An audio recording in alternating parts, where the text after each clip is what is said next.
Hello. So, I have been thinking on this matter since a few days. Phew. I was thinking since last night. I was thinking of actually making this video since last night, but I've been thinking on this matter since a few days. It's a bit ghosty. Yeah. So, I was thinking about the Shri Chakra.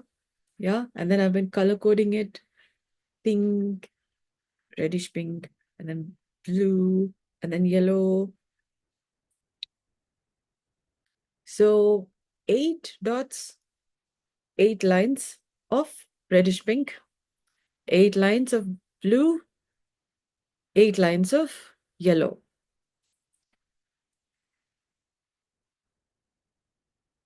I think that has a reference to Rajasthan,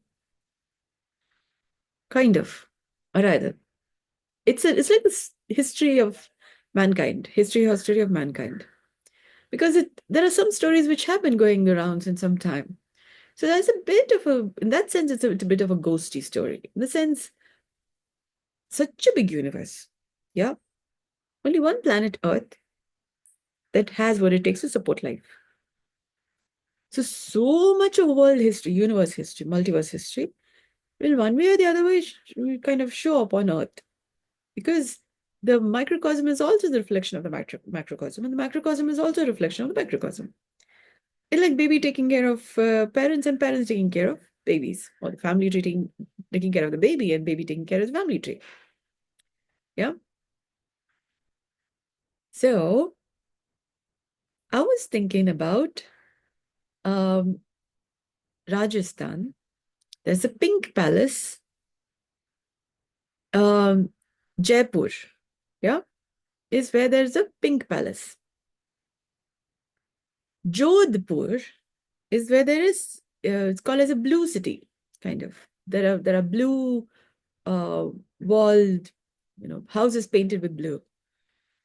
There's a yellow city, Jaisalmer. Similarly, there are other colors, white city and then purple city, and so there are many color cities in Rajasthan. There is the pink city, blue city, and yellow city. Yeah. And as I was healing the fabric of time space during the pandemic, before the pandemic, I've been facilitating health clinically since 2013. Yeah, at least. And then, so I've been doing this since when I was born or before I was born. It's like the story of the baby, the ovum starts from the grandmother's womb time again. That's like 6, right? Because the mother's ovum is already present in the grandmother's ovary. Yeah. So grandmother's ovary or ovum already present in her grandmother's ovary. Yeah. So there's like the female line is where when did life start? Yeah. So okay. Now, so from the multiverse to yeah, we are all universe, and then we all have a life on Earth, and then it's only after we opening our eyes, after being born, and then we have our parents, and then our family trees, and then our environment, and a culture, and then country, all of that, country, culture, and all of that. And that's we discover, oh, Earth, and then we see sun and moon and planets and all these other things. That's how we get to know, oh, where did we come from?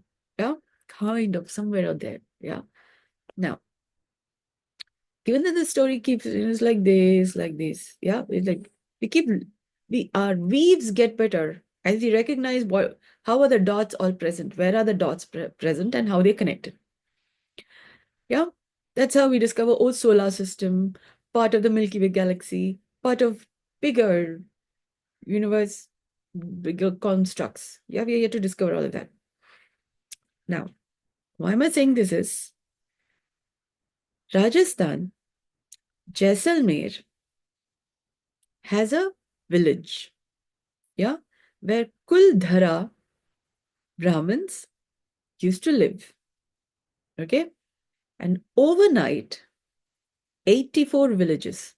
Kuldhara, that village plus 83 villages, 83 villages, total 84, disappeared overnight. Yeah. And I am thinking it's like Earth, different civilizations. This is also this idea of the Noah's Ark. Yeah. Which means when things were not functioning as well, then there was a transfer or rehabilitation of units. Yeah. Right. And then there were new cultures start, or new civilization. So there is an improvement, iterative improvement of stories. Yeah, which is also how human evolution formed. Yeah, became better stories, better. Now, that's also how the internet formed over time. From one person thinking about one dot and then one code and then putting it together, and now we are talking over the internet. So stories have been forming from different units moving. Yeah, India, for example, took float from the Gondwana land. So that piece of the puzzle, yeah, a piece of land moved, joined with Asia and formed Himalayas. And the story continues from there. Yeah. So over time, internet formed, computers, internet. So before forming the computers, um, Apple has set a unprecedented, yeah, um, movement in how we think of technology. For that, a person, Mr. Steve Jobs, had to come from his country to India and then have thought lines and then live through about 7 months and then go back to his country and then build Apple computers. Yeah. So there have been movement, puzzle pieces, movement, yeah, different dots. This village have people called Kuldhara Brahmins. Now, Kuldhara, if you think of it as meaning, is like Kul, like family tree bearers, like carriers. Yeah. So they have been doing something. Okay.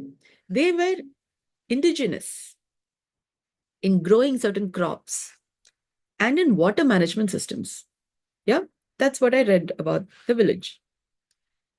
84 villages disappeared overnight. Yeah. And it's said to be a ghost village where there are people night times when they go there, apparently they hear sounds and lights and yeah, different kinds of paranormal activity, they say. Yeah. Now I've heard that in America there are many places around Earth where there are said to be ghost villages. I'm thinking it is like okay, Bemel area, Bharat Earth Movers Limited, which is where I grew up, also has many quarters, officers' quarters, many quarters where employees have been staying.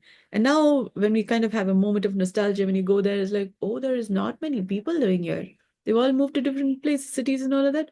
But this is where life teems so well, that not really a ghost village, but oh my goodness, the nostalgia there. Okay, the point is, we are all in some way having some connection with these different tribes, different natives, different people, family trees. We are all on the same planet. Yeah. And life is said to have begun from divine masculine, feminine. Yeah. Male and female of the species. Yeah. Noah's Ark also had, for example, two of the male and female of a species on the boat and then start a new culture. Yeah. Go take a float on the waves and land alight on a land and then begin the culture civilization. So that's been there. So maybe that's how life formed on Earth also. Yeah, something didn't work there and then they land on Earth. Yeah. And then look at the matter and then may improve things matter and then all take shape. And the point is, this has been happening many times. And then, according to the Bible, there won't be floods anymore, which means Earth is more stable, sustainable, and then improving civilization. Why am I saying all of this is Kuladhara people, yeah, good with growing indigenous crops, different kinds of crops, yeah, and water management system. Now, who's to say that those people didn't go to different parts of India and the world? Yeah, and they have thought lines about growing crops, at least water management systems, which is now in many ways shaping civilization across Earth. Yeah. And our own body system. Yeah. For example, there's this idea of yoga. Yeah. Now, this is where it gets a little eerie. Yeah. Um, Bangar Fort. Yeah. That's also a fort in Rajasthan, which is said to be cursed. In the sense, there is a curse by a sorcerer and a princess or queen. Yeah. So, kind of entanglement. Story me like entanglement. In Jaipur, Jodhpur, one of those places, Shaniwara, yeah. So Rani Padmavati, Baji Rao. Okay, that's in different places. Okay, okay. So there are many movies. I'm kind of like bouncing up between different historical movies. The point is, across different places in the on the globe, yeah, there are in the globe there are um, stories like this, which may seem a little eerie, yeah, like from the past, whispers from the past, yeah, stories from the past, wanting to be heard, yeah. Will somebody listen? They may seem like, oh, eerie sounds. Like when you go to a fort that's supposedly haunted, there are sounds from there. It's like, oh, would you listen? Yeah, there's also this movie, what's it? Bhool Bhulaiya. Yeah, it's about noises from places, spaces where time has not been able to care about earlier. I'm a health facilitator. What I've noticed is things emerge when there is a space and capacity for the system to be able to handle things now the way it was not possible earlier. Yeah. This is something that I've noticed in facilitating health. So initially they'll come with a symptom. Oh, there's a little something, a little niggle around my knee or my toe somewhere. And it's just taking its own time. I don't know, can you look at it?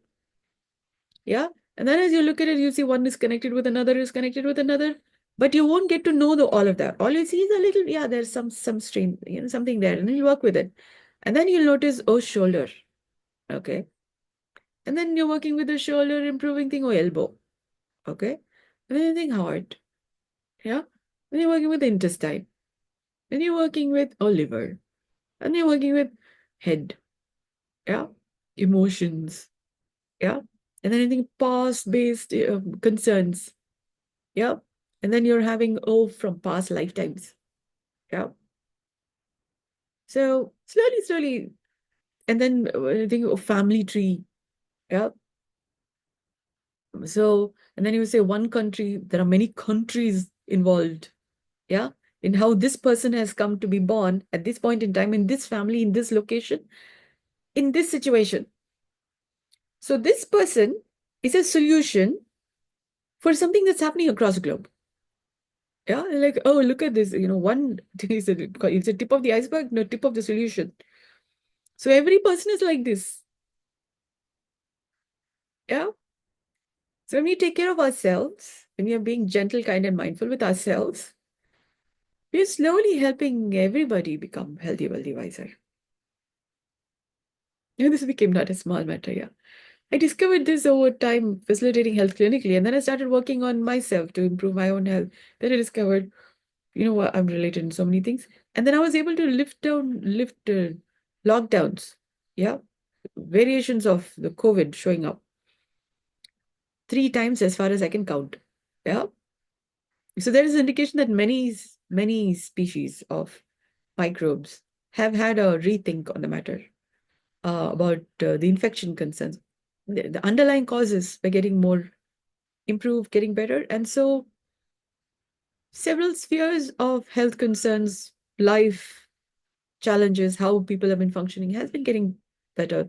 There have been many ecological projects, for example, cleaning the rivers and then, improving soil conditions and then pollution, working on pollution things. So these thought lines also coming from different genetic memories, You better work on this project. And then there's this. So there's more ecological economics. There's more green thought lines, zero carbon footprinting. So since some time, there have been many, many lines of thought. So I met my partner, I listened to the radio with my partner in 2005. Yeah, I came to Bengaluru in 2001. Yeah, I started medical transcription in 2000. So I don't know how old I am. Yeah, I was born in 79. Yeah. So my family thought lines have been there since some time. Um, so the fabric of time space has been healing since some time. So my coming into existence at this point in time, doing what I am, began so many generations back. So do you. You're at this point in time here, listening to what I'm saying. So you also didn't form overnight. Yeah, neither did your family form overnight. We're all on the same planet Earth. And Earth didn't form overnight either. Yeah. No. Yeah. Over several evolutions, life moved through several evolutionary cycles, phases, until human beings formed. Yeah. So that's a long story. Yeah. Of how we came to be since human evolution and then family trees, and then we are here now. And there are ghost villages. Yeah. And there are people practicing astral travel and then out of the body experiences. And then there are, for example, um, many kinds of practices. Yeah, lucid dreaming, many, many, many, many kinds of things. And there are ghost villages. Yeah, which means we have a little bit of, psychic practices, they say. Yeah. The thing is, we may be just continuing to, in some way, practice, do things from curses or blessings not healed yet, because of which we may be having a difficulty being in our own bodily composition because of curses or blessings which haven't healed in some ghost village or some location. So in other words, I'm saying that when we heal, we also heal the lands from where our genetic material, our earth, water, fire, air, spirit, space have also a relevance, have a basis for being that substance, that particle vehicle, yeah, or fabric of time space. From that, those threads, those networks, fabric of time space is like many, many layers. Those folds in time, those wrinkles in time. From there is also where a story has substance, has what there is. Now I'm saying this today, which I have been thinking about since some time, but that was not the right time to speak then. And now, since a few days, like, oh, Kuldhara, yeah, I saw the yellow dot and then connected with Jaisalmer. I mean, Jaisalmer was always there. I was thinking about a pink palace, and then Jodhpur, I've been thinking of the blue. And I've been saying my brand colors are, reddish pink and blue, and then yellow, and then white, and then red, and then black. Um, and then transparent yellow, and then transparent black, and then twinkly versions of, yeah, several. The thing is, so I've been telling these are my brand colors, and they're also there. We also have. I arrived. I even went to Jaipur, Pink Palace, and I heard about Jodhpur, the blue city. Yeah, and I've been thinking about about death and all of that in Jodhpur. There are all these stories about it. Yeah, dark matter. Yes, all that. So I've been thinking, oh, I've been contemplating about death and all these ghosts and yeah, so some heavy, heavy stuff. And there's a reference that when you go to these village places, like these ghostly village places, they're village and this fort and your haunted places. At certain point, it's like there's a sense of heaviness in the air. Yeah. And then um and then there are things happening. Yeah. It's like there's always somebody watching you. Yeah. I was thinking, you don't have to go there. You don't have to go to these haunted places and all that. You can just be in your everyday moments of living. And if you can experience heaviness, there's also, for example, Andromeda Galaxy in different stages of merging with Milky Way Galaxy. So that could also give rise to certain heaviness in the air. But who's to say they're not our ancestors, yeah, who kind of had to go to the other side of darkness, or rather go to, I mean, we can see things. So when the sunlight is on, we can see, yeah, but we can, at least when we have a candle or a light, we can still see. So they went to the dark, like dark matter. Yeah. And who's to say that they are not kind of bearing on us to, contemplate the matter, maybe work on that project, look a little bit of, what works. So it's not alien. It's more like life as has been inspiring us to think about things we couldn't think about earlier, because now the fabric of time space has healed better than has been ever possible earlier. So now humanity can think about things we couldn't earlier. So I'm speaking now because we are more capable, more equipped with paying attention to details. For example, heavy, light. Um, um, I call it movementless yoga. Directions, left, right, front, back, up, down, in, out. So antaranga, bahiranga, being able to appreciate our body from an experiential perspective, yeah, such that we can help ourselves and people around heal in a way that we couldn't earlier. Yeah. So I will make more videos available about what I'm calling as healthy and natural breathing or movementless yoga. I've been actually calling it as samudra manthan. Yeah. Because our body is made up of several clocks, several wheels, body clock. And then a body clock, several wheels respond to circadian rhythms, the sun, the moon, the stars, the galaxies, light matter, dark matter. Yeah. And when we are able to be more appreciative of what is coming to our awareness in terms of our six senses, I call it six senses because seeing, hearing, smelling, tasting, feeling, knowing. So there are some things we know, some things we don't know. And we're able to pay attention to our own bodily experience, to our own life experience, to inspiration, for example, or things we do, then it becomes easier for us to note down what's happening right now and then see how our own stories of life, right from our birth to now, what we are doing today, what we did yesterday, what we're doing today, what we are, and then at the end of the day, when we reflect upon what we did today, that gives us a base from which to improve our tomorrow. Yeah. So our stories also improve, but also what we pay attention to, how we pay attention to, what we do with what we have today, and how we interact with people around. After 2 years of the pandemic, I'm hoping, yeah, that we have better humanity across boundaries than was ever possible before. Yeah. There may have been different levels of possibility, but not what we can do today with the resources we have today and the experience of at least 2 years of the pandemic. Yeah.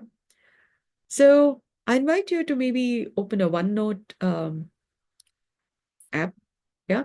Download the OneNote and create a tab wherein you can jot down maybe one tab you can make for your life story.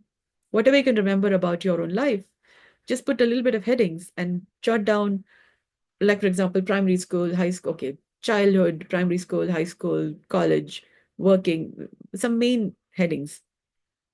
And then jot down whatever you can remember from those times. And then make another tab for a journal, like what's life like today? What your today's experience. And then at the end of the day, you write that down. Yeah, you journal it. And tomorrow, that experience at the end of the day, again, you write it. Yeah. So it's for a daily kind of jot down. So you can, while you're on the move, you're at a restaurant, you're at a friend's place, you have a thought, you can still type it down and not be encumbered with a book, yeah, or a specific kind of an environment. You just do it, jotting down notes. It'll help you over time to then um, kind of get a little orientation to what's happening in your life, what you're aware of, what you're not aware of, what you'd like to be aware of, what you don't know you like to be aware of. Yeah. So in some way, something gets captured, and then you'll be able to connect the dots and then say, oh, this is my life. I have so many things happening and not happening because I wasn't aware, because I didn't jot down those notes.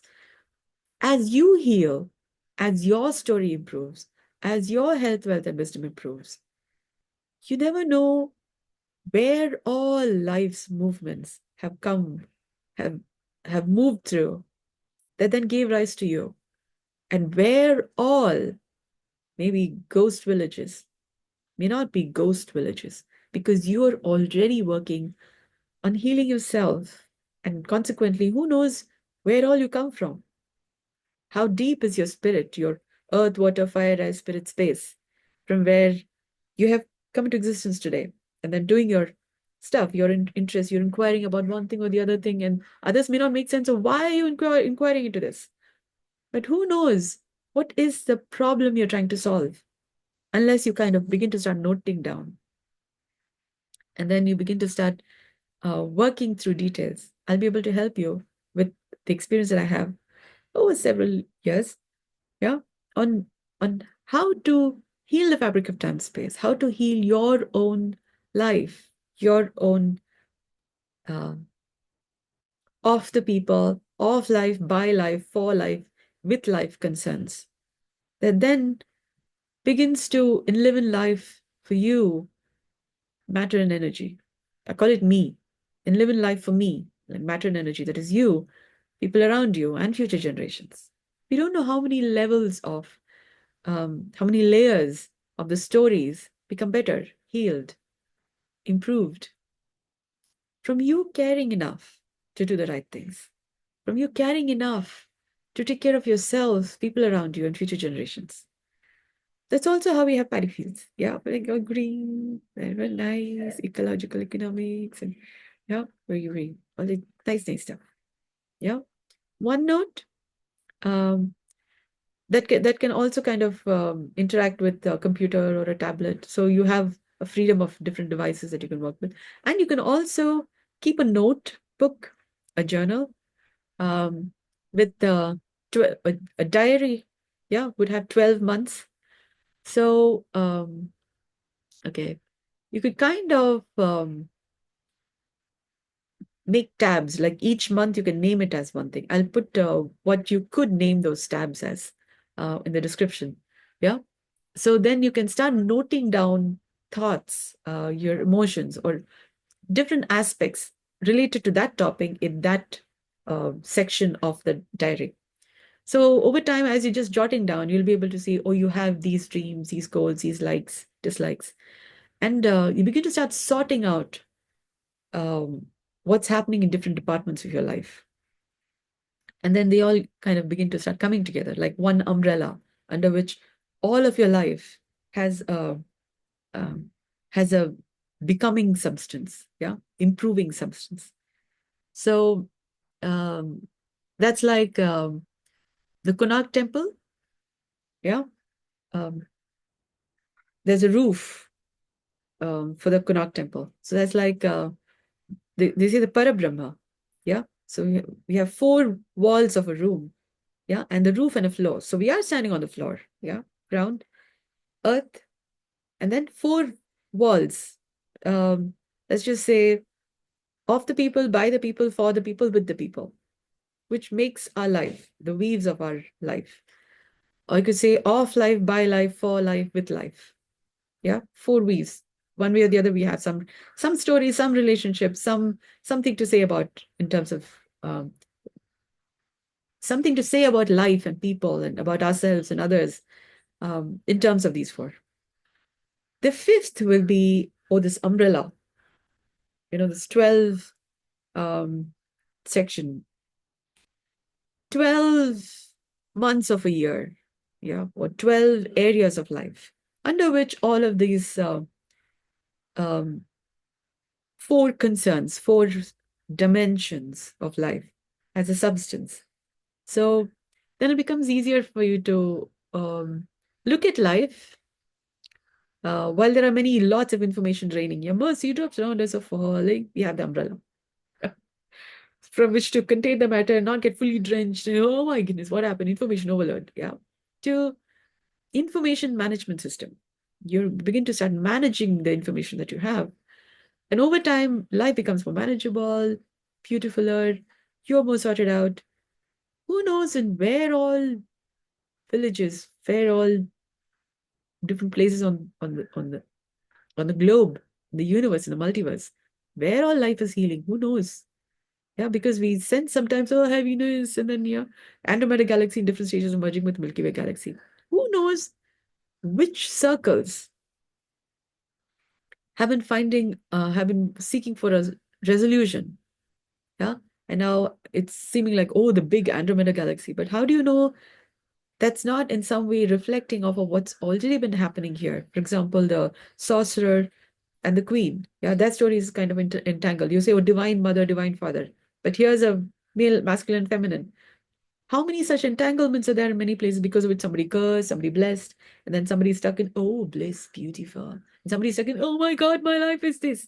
But how do you know, as you're healing, one or the other aspects of what's happening in their life, in those stories, move for the better? Yeah? How do you know they are not contributing to WHO's list of diseases? Yeah? And economic challenges and wisdom challenges and longevity challenges. Little by little, we all get, as we get better, and as we're doing the right things by us, contemporaries, future generations, we never know how many levels of life we can start getting better. Yeah. So good things to come. I was like, we speak this. So I've been like, it's better when you say it sometimes. Yeah. But the pressure goes down. So since I've been sitting on this, how to say this, how to say this. So I hope this makes sense. Yeah. To let me know if this is unsettling you, but I hope even if it's unsettling you, noting that down will give you some sense of a solace, some sense of an access. As you're contemplating on the matter, you'll see what is unsettling. You'll be able to recognize what is unsettling. And maybe that has a connection with something else in what you jot down in your notes. Maybe you'll have a dream. Maybe you'll have a thought, some insight. Sometimes you'll just look at a billboard and then say, oh, that connects with this one. Yeah, some message there. Something will begin to start making sense. But it's when you jot down that you begin to, at least it's like a placeholder. Yeah. This is there. It's like recognizing a problem and then putting it down. And then the dynamics towards solving that problem begins to start working because you cared enough to note it down, which means you cared enough to not just let it be there and then, all niggling inside and the nightmare, none of that. When you write it down, it stops bothering you less. And then solutions begin to start emerging. Yeah. In a way that solves many layers of problems you don't even know you're dealing with. Yeah. So, thank you so much for your kind consideration. To let me know if I can help in any of this. I have a way on how you can write your journal because that will improve things. I call it as um, journaling, unconscious writing. Okay. There's a way to do that. Yeah. So um, I'll be, but just writing down also helps. Okay, I'll just say a little bit. You put words in front of the other, it's maybe a little bit of heavy stuff. So I am just going to pay attention to my own instincts because some things are better said, some things not all so much together. Yeah. The Vedas say pay attention to the flora, fauna, and seasons. And then we will be more ecologically working with nature and nurture. Yeah. So I don't want to overload with a lot of information while you may not have even begun writing. You're still thinking about what to do, how best to what book to buy, maybe a journal. Yeah. I recommend finding a diary that kind of more resonates with you, that kind of feels a little in some ways special, because then you're more likely to take care of it. Otherwise, like, oh, just another book. Yeah. See something that seems special to you in some way. Yeah. Because you're more likely to, one thing, take care of it, and then regard it with a little more sacredness, sanctity. Yeah. So you're likely to be more mindful about what you put in them, because you would be authoring your life. You'll be noting those things. Maybe it's just that one word, that one symbol, that one image that holds meaning to you, and not just simply just putting anything. Yeah, become sacred.